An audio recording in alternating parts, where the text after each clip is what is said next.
Hey, what's up everybody? We're at our catamaran lot.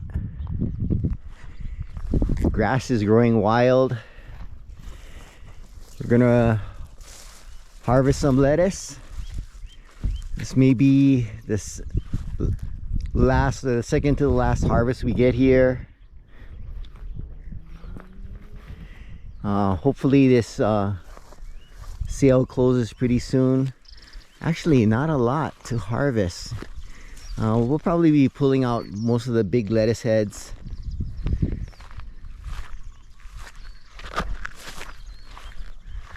And the weeds sure came up.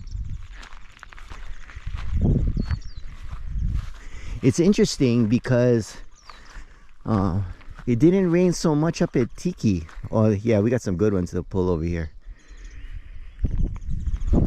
Well,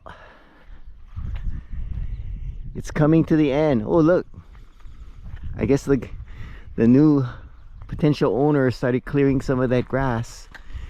I wonder if we should help him. Gonna miss this lot, really like it, like the view, but have to do what we gotta do. Time to get to harvesting. Thanks for watching. Please like and subscribe, and aloha.